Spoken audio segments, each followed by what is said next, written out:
little tail, and two of these form together. So these individual ones are phospholipids. Together they form the lipid or phospholipid bilayer. And something Nathan will go into more detail in a minute. Essentially, they are hydrophilic on the outside, the part that interacts with water, hydrophobic on the inside. So not much water is ever found in between these. It keeps it as like a tight membrane, so you're not just getting bubbles that form full of stuff, which is what would happen here. You see there's space in here and things go around. So this keeps it all tight and bound together. So those are phospholipids. Then steroids. Steroids are formed from, it's basically, I think, 4 carbon chains put together. I believe they have nitrogen in them as well. The actual structure we're not worried about right now, but they are vital for stuff like hormones in the endocrine system controlling all of the doodly-doo that goes on with different specialized cells. So, for example, you have muscles. There are anabolic steroids. That's what people like to inject into their bodies to boost muscle growth. And there are steroids that turn into testosterone and estrogen, and those control all of the fun stuff that happens in our bodies. And then there's all of the rest of the hormones. Most of those come from these steroids produced in the smooth endoplasmic reticulum. Just a bit of review so far. Visually, what are the main differences between smooth and rough endoplasmic reticulum? One looks rough and one looks smooth. One looks rough and one looks smooth, but why? Because there's like little things on the rough one. Right, there's things on the rough one called ribosomes, right. So the presence of these ribosomes makes it look different, because one looks bumpy and one doesn't, hence the names. What do ribosomes do? They make proteins. Right, they make proteins, which are important because, why do we need proteins? Because proteins are part of like the membranes for transfers, and they're like More generally, what are proteins? What do they do? Pretty much everything, right? Yeah. So anytime you're going to be doing something and not just sitting there floating around, proteins are involved. So everything in every body ever, in every like single small bacteria, makes proteins from RNA in order to do anything. It's kind of how it works. So what's the other visual way you can tell the difference between smooth and rough endoplasmic reticulum? Rough, and in particular, is like plates. Right. For larger surface area, lots of tubes. Yeah. Exactly right. So rough endoplasmic reticulum, it looks like a bunch of stacked plates with small connections between them. And that is the flat plates, so you get a lot of surface area in between stuff. The smooth ones are more just for transport, and they don't need the ribosomes to attach.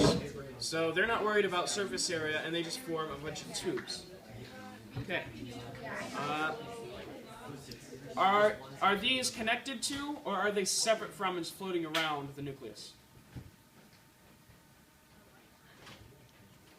So is the endoplasmic reticulum connected to the nucleus, yes or no?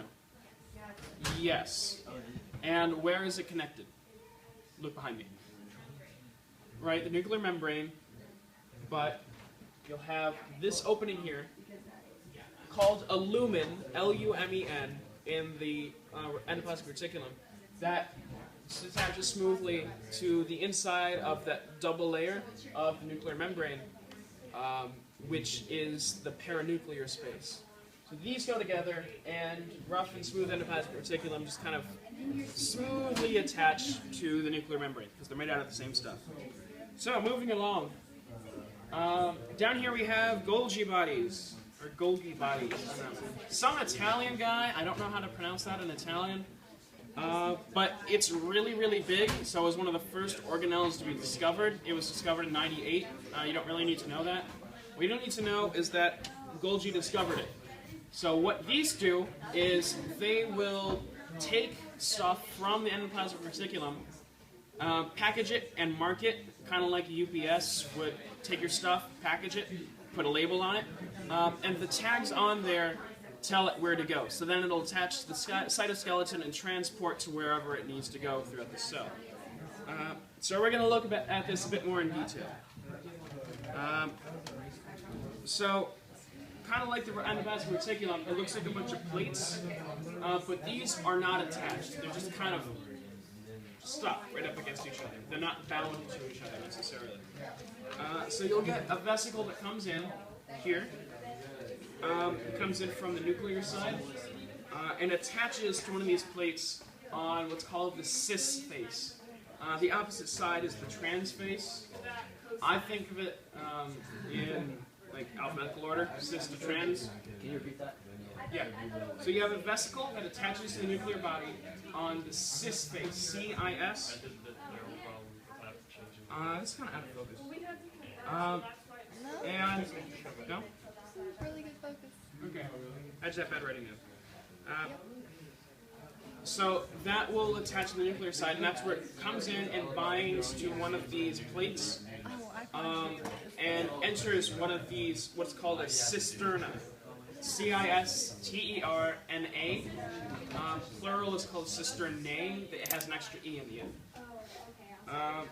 And so, way to remember between cis face and trans face, go from cis to trans, C to T, low to high, alphabetical order. So it'll move between these. On the inside is called a lumen, kind of like the endoplasmic reticulum. It's just the empty space between the membrane. Guys in the back, can you lower it once more? You need to keep it below a dull roar. Thank you. So you can all hear me now. So it'll move. All the particles will move from one end to the next, and to the next, and to the next. Usually there's about 6 of these plates at any one time. It could vary. The simpler sorts of, I guess, cells, like bacteria, tend to have more. More complex ones have fewer within one Golgi body, but have a lot more of them. And it's not clear whether the vesicle, there will be vesicles that jump from one to the next, and to the next, and to the next, and transport the particles that way, or if cisternae are created here and then are destroyed at this end when there's a vesicle formed. But all you really need to know is that particles go in, they're marked and packaged, and then they come out on the trans face. Oh, I never thought of that. You can, I guess, coming out as trans, you come out on the trans side. Then you'll have a vesicle, and that's marked for different places.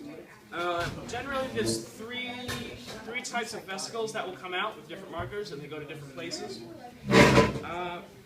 So you can have a vesicle that will immediately travel to the membrane and then spit out everything that's inside of it. It's called exocytotic. Think cyto as in like the cell, and exo as in outside, so it's leaving the cell. And those are continuous. As soon as it's made, it just goes out. That's stuff like antibodies. Guys, working homework, please don't yell. Thank you. So stuff like antibodies, those will be made and just be spit out because they're immediately outside the cell. That's called secretion. Then there's, exocytotic. Then there are some that are stored in other parts of the cell and then released later when there's a trigger. That's like the neurotransmitters in your neurons in your brain. Those are stored and then released and a regulated process. And then there's lysosomic. Those obviously transport to the lysosome. So these disappear, but for some reason they only disappear in animals. Any other type of living things, they stay during mitosis. Scientists aren't sure why. But that's essentially everything you need to know about Golgi bodies. They mark and package stuff to exit different places. Finally, cytoskeleton. So you see our cell here in our nuclear membrane. It's all nice and round and circular. It's not naturally like that. like it will get pushed around and just kind of like loop around and make funky sorts of shapes.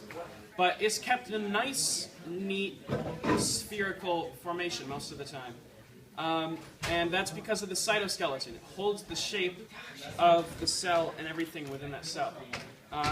And scientists originally didn't know these existed because they're made up of really tiny fibers.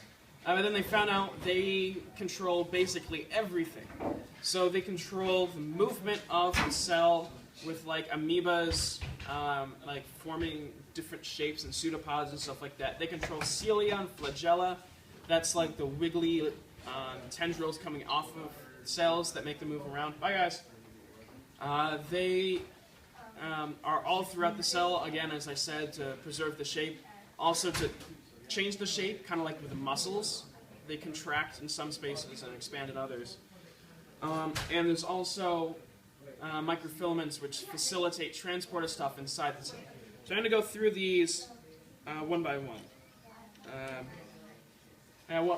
One thing, because they are so important, they are inside every single cell ever.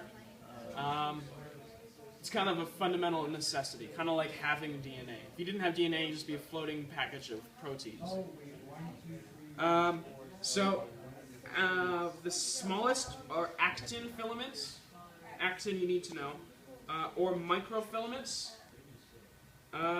These shrink, they're basically like a line. They shrink at one end and expand at the other. And that's how you have, like, they act kind of like cables that will pull or relax, similar to how muscles work on a larger scale. And this is how it will change the overall shape of the cell to go from, say, a sphere to more of a wobbly shape, kind of like an amoeba, or contract like in a muscle. They can align together, so all of the shrinky ends are at one side and all of the expandy ends are on the other side. And those are polar or non-polar, respectively. So similarly to how polar molecules have all pluses at one end and minuses at the other, a polar microfilament has all of the shrinky bits at one end and, I don't know, unshrinky bits at the other. Next is intermediate filaments. So these tend not to do a whole lot. They're just there to hold the shape. They are kind of like non-pulling cables that just keep the tension of the cell strong enough not to snap. And they will basically hold the shape. Next are microtubules. So these are the rigid support beams of the cell.